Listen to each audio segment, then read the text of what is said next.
We often imagine space travel as a round trip by default. You go out, you explore, and you come back. That assumption is so deeply embedded that it rarely gets questioned. Every mission is planned with a return in mind, even when the destination is distant, hostile, or barely understood. Space, in this view, is dangerous but negotiable. That assumption does not survive contact with time. On Earth, travel has always been reversible. Even the longest journeys eventually reconnect with home.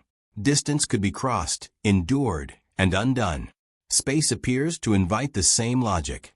Go far enough, build reliable systems, manage the risks, and return should remain possible. But space travel does not fail because of distance alone. It fails because of accumulation. And accumulation does not reverse. The moment a human leaves Earth, the conditions that shape their body for millions of years disappear. Gravity weakens or vanishes. Radiation exposure increases dramatically. Natural cycles of light, weather, and biological rhythm are replaced by artificial substitutes. None of these changes are instantly fatal. That is what makes them deceptive. At first, the body adapts. Bones begin to lose density. Muscles weaken. The cardiovascular system recalibrates to lower resistance. The immune system becomes less reliable. These changes are not signs of failure. They are efficient responses to a new environment. The body is doing exactly what it evolved to do: conserve energy where it is no longer required. The problem is that adaptation is directional. It moves forward. It does not hold itself in reserve for a future return. A journey lasting months already leaves measurable effects. A journey lasting years reshapes the body fundamentally. Bone loss does not simply pause. It continues. Muscle mass does not wait. It declines. The heart, no longer required to pump against gravity, shrinks. Blood volume decreases. Vision changes. Neural structures adapt to confinement and altered sensory input. None of this announces itself as catastrophic. There is no single breaking point. Instead, the body slowly becomes optimized for life away from Earth. Radiation ensures that this process cannot be undone cleanly. Outside Earth's magnetic field, high-energy particles pass through tissue continuously. DNA damage accumulates. Cancer risk rises. Blood vessels stiffen. Neural tissue suffers microscopic injury. These effects do not heal with rest or training. They persist. Shielding can reduce exposure, but it cannot eliminate it. Some materials even generate secondary radiation, creating new damage inside the body. Over time, the biological cost compounds regardless of discipline or preparation. Technology does not escape this logic either. Spacecraft systems degrade under constant radiation, thermal cycling, and mechanical stress. Filters clog. Seals wear. Electronics age. Repairs rely on finite tools and finite spare parts. Redundancy erodes as backups are consumed. Reliability trends downward over time, not upward. Inside the solar system, return remains imaginable because correction still exists. Supplies can be sent. Missions can be aborted. Help, though distant, is possible. Beyond that boundary, correction disappears. Every failure consumes capacity that cannot be replaced. Psychology compounds the problem. Human cognition depends on variation, social complexity, and natural rhythms. Long-duration spaceflight removes these anchors. Days blur together. Time perception stretches. Motivation erodes. Decision-making degrades. Isolation studies on Earth show breakdown even when rescue is possible. In deep space, rescue does not exist. Communication delays turn separation into disconnection. Messages take minutes, then hours, then years to arrive. Responses return just as slowly. Advice arrives too late. Context dissolves.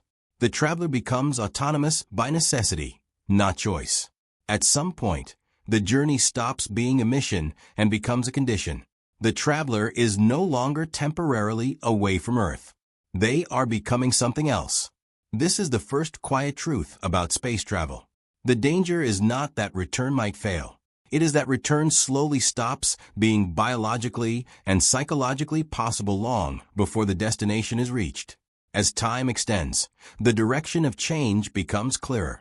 The human body does not adapt in a reversible way. It adapts for survival under current conditions, not for compatibility with past ones.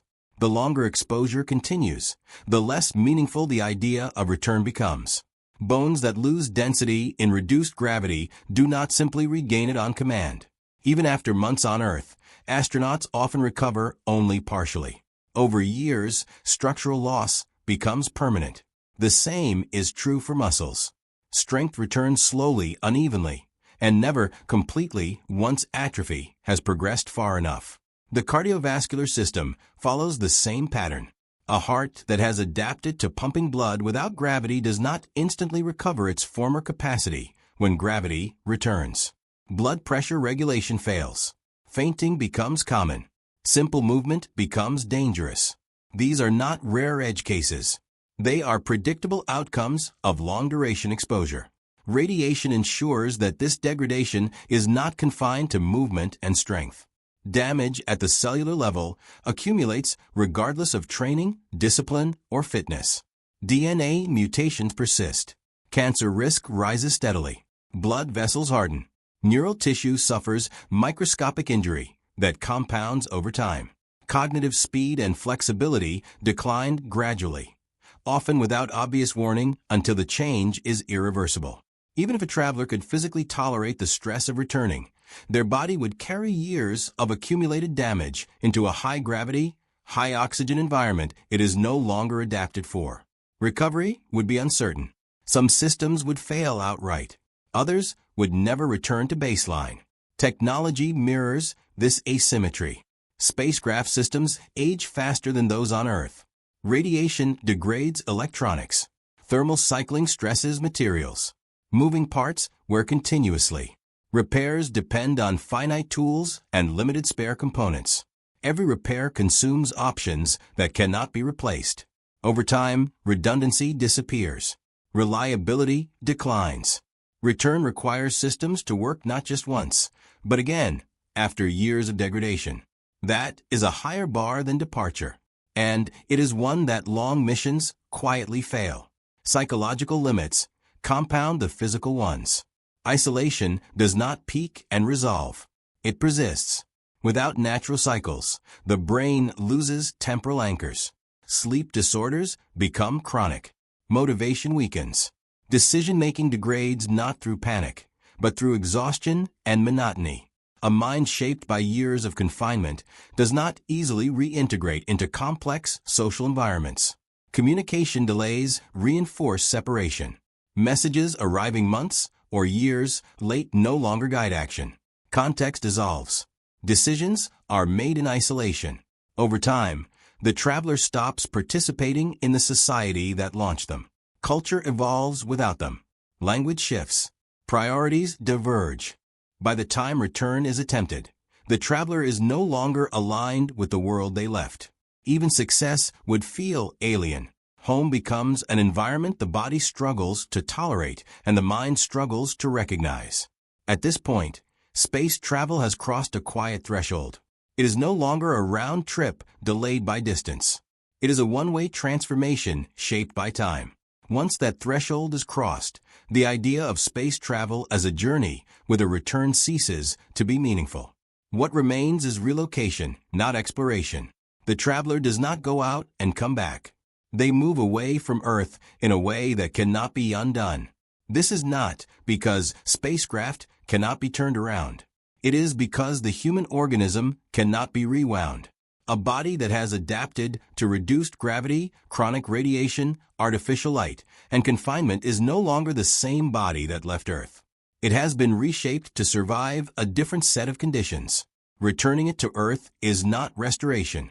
It is exposure to an environment it is no longer built for.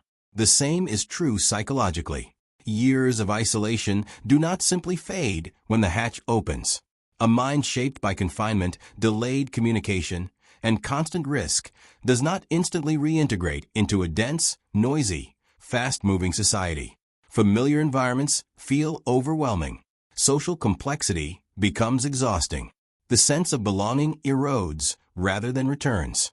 Even when return is technically possible, it becomes biologically punishing and psychologically disorienting. Survival on Earth becomes work rather than recovery. This is why space travel trends toward one-way outcomes as distance and duration increase. The longer the mission, the more return shifts from expectation to liability. At some point, staying becomes easier than coming back, not because the destination is hospitable, but because the body and mind have already paid the cost of adaptation. Technology cannot reverse this. Faster propulsion does not undo years of exposure. Better shielding reduces damage, but does not erase it. Artificial gravity delays decline, but does not restore what has already been lost. Every solution operates forward in time. None operate backward. The universe enforces this asymmetry quietly. It does not block return with force. It allows departure, then charges a fee that cannot be refunded. Time accumulates. Biology responds. Psychology reshapes itself. By the time the traveler turns around, the price has already been paid. Within the solar system, this effect is manageable. Missions are short enough that recovery remains possible. Return still has meaning. Beyond it, duration stretches past the limits of reversibility. The traveler may survive, but they do not come back unchanged. Often, they do not come back at all. This is the deeper reason space travel will always be one way. Not because humanity lacks ambition or technology, but because living systems cannot cross vast distances without being transformed by the process. Once that transformation has occurred, return is no longer a journey. It is an impossibility. And once that is understood, the conclusion feels settled.